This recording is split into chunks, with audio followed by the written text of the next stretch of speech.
Greetings and welcome, fellow citizens. Today we are doing the ship upgrade path part 2. Yeah. Anyway, last month, or January, we started off with the Spartan, and I gave you a nice little look at its interior and some of the things that we can do with the Spartan. And for the next move, we are going to go up for something a little bit different. That's coming up right after this short intro sequence.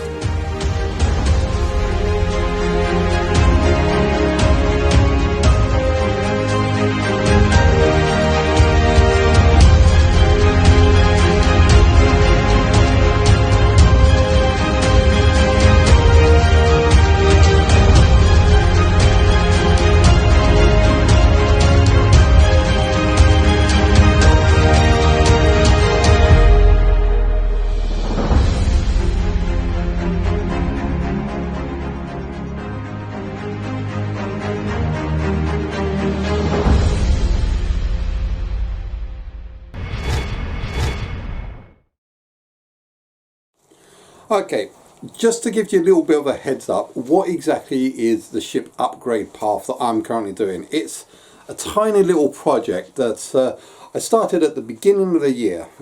Basically, I've seen like other long-term backers of Star Citizen have like loads of ships. They've got like a whole fleet of very extraordinary and great ships and big ships such as like the Orion, Prometheus and I don't know, whatever they've got. They've got a whole load of ships. And I was thinking, God, look, you've got to be careful with your money.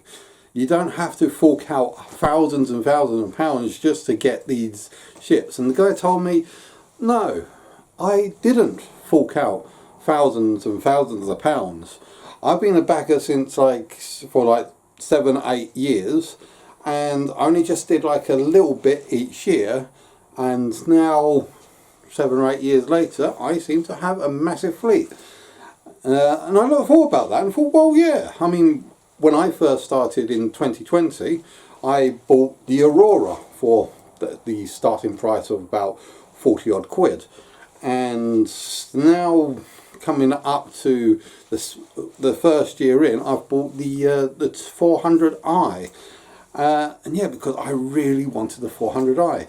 And I was thinking, at this rate that I'm going, in about 7 or 8 years time, I probably might be in the same position that he is. So we've got things like subscriptions where people buy one ship. The subscription allows you to get one ship a month, each month. And at the end of that ship, you lose it. So I was thinking, what would we do if basically I just got a ship at the beginning with a with an LTI token on it, and little bit by little bit each month try to upgrade it within about 30 quid, give or take, and see what happens. So last year we had the IAE Intergalactic Aerospace Expo, or IAE for short, and they were selling the Spartan with LTI, nice cheap vehicle. I went ahead and bought that, and I thought that was great, excellent. So I went ahead and bought that and used that as my first ship or first vehicle, which we did last month. So check the link in the description, or check the end credits for the previous video to see that. However, for February, the second month in, something unexpected happened, and it kind of defeated the whole purpose. I felt like I kind of stopped before this thing even really got kicked off. And what it was is a limited edition ship popped up on my radar. And the thing is, I like my limited edition stuff. I like the feeling that I got something that is not going to be available again in game. And it just so happened that before I saw this come up, I was like watching something like 10 of the most rarest rarest ships that you'll find in the game, and one of those rarest ships was the Drake Hello Kitty hover bike. Sorry, the Drake Dragonfly Hello Kitty vehicle, because that was only available once, and you wasn't able to buy it ever again after that. So there's only a few people in game that actually has that. And what came up during Valentine's was the Heart Seeker, which was also a double interest, because I was also looking at the Super Hornet, trying to see if I could get a Super Hornet for well, just to help me out with doing some bounty hunting, because some people told me some good stuff about the Super Hornet.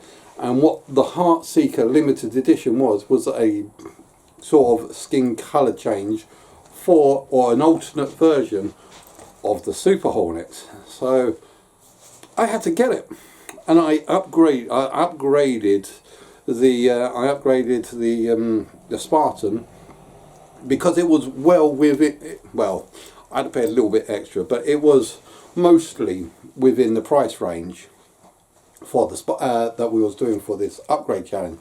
So I upgraded the Spartan to the Super Hornet, but that kind of left me. So I'm not going to upgrade this again, because I want to keep that Super Hornet. I want to keep this limited edition ship, probably because I don't think that it's going to come out again. I mean, if it does come out and it's in average sale, and you'll probably find it in every electronic store that's selling ships, then fine, yeah, I'll probably would upgrade it later on in the future. But I don't want to. I do not want to upgrade this. Then the free fly happened. And what came along with the free fly? The quad bike with LTI tokens at a dirt cheap, one of the cheapest prices I've ever seen. Ever seen a ship that goes out. So these quad bikes were like, I think they were like 20 quid, and they were doing like £5 off as well. So people were buying these up, not because they wanted the quad bikes.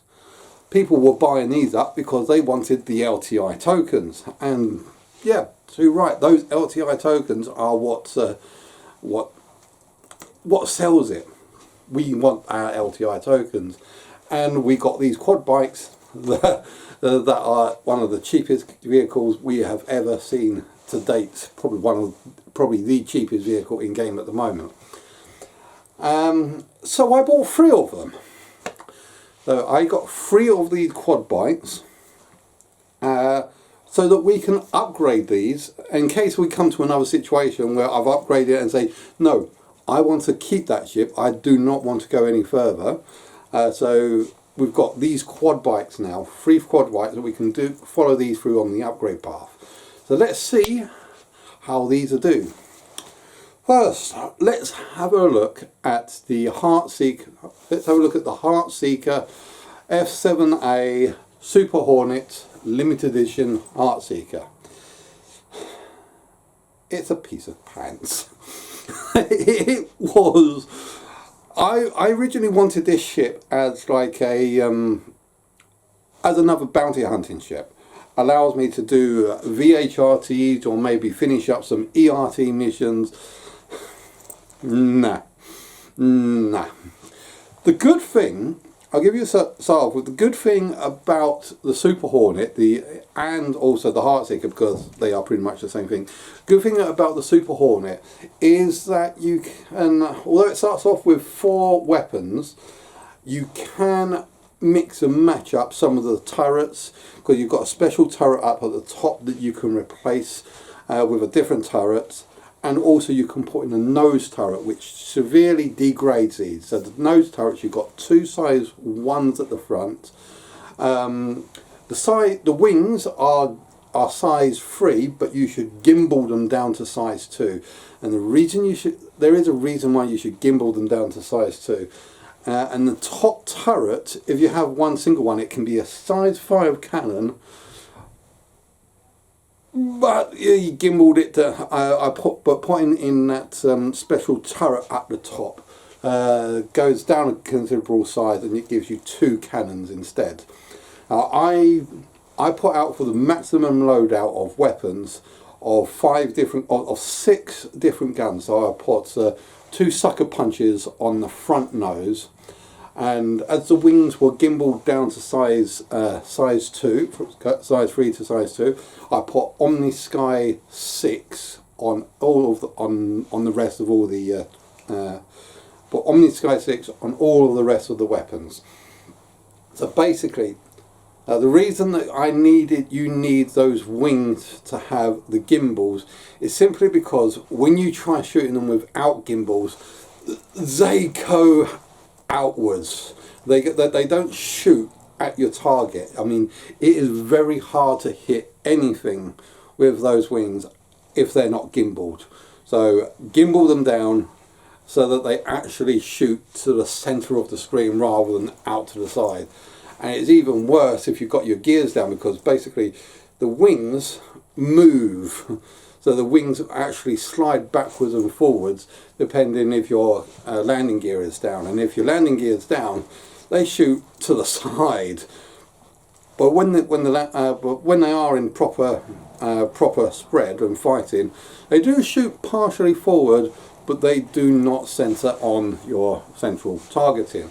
So that's why you need the gimbals on them, so that they actually target, so they actually shoot at what you're shooting at, if you get my drift, or get my meaning. And yeah, so basically I had if you had like the 2 sucker punches on the size 1 nose, 2 size 1 nose mounts, that will allow you to override systems, shut down shields, and basically disable enemy ships, whilst all of your other Omni Sky 6 cannons, because the cannons don't overheat as much as repeaters. So if you use repeaters, they will stop very quickly. If you use cannons, they are powerful and they will last much longer before you need them to reload and cool down. But the sucker punches do overheat quite a fair bit. But yeah, so that's why I prefer the cannons on the skies over the repeaters, because the cannons will last much longer and won't need to cool down as much as the repeaters. But yeah, it really I mean, I managed to use them for some of the basic missions. I had a little bit of trouble with MTI. I went in and tried it on HRT missions to see how well it did with that, and I kind of accidentally blew myself up when I tried to fire the missiles, and I realised, yeah, don't fire missiles at speed because it doesn't really work out well. Yeah, these shields are paper thin because you've only got 2 size 1 shields, and they get taken down really quick if you're hit. So yeah, you really find if you are going to use them in VHRTs or HRT missions, it is going to be really hard. You're going to be hard pressed to try and keep yourself alive in those sort of missions. But yeah, ERTs, I haven't given ERTs a try, but considering how hard it is with even HRT missions, you might have a bit of a problem taking down a hammerhead with it. But I mean, like I said, if you put in enough distortion cannons on there, that should actually help disable the ship for you to take the shields down and slowly over time take it out, as long as you've killed off all the other bad guys first. Okay, but yeah, that's the Super Hornet. That's the the Heartseeker Super Hornet, which I got, and I am going to keep that one because I do not want to get rid of that. I want to keep that. But let's also talk about the quad bikes. Now the quad bikes, they're pretty nifty. I would say they're kind of durable, but I always seem to slam into things like mountains and rocks and blow myself up, which can be a bit of a problem. But then again, that's what you get for slamming into mountains at top speeds. However, I do like the hover mechanics that they've put into for these type of vehicles, such as like the quad bike, the Nox, the Dragonfly. These three vehicles are like super fun to fly, super, well, fun to drive actually, I should more or less say, because it is just fun going down to a planet, maybe at night, maybe at day, just taking one of these out of the garage and just driving around the place, bouncing off cliffs, and see if you can shoot yourself into orbit before coming right back down again.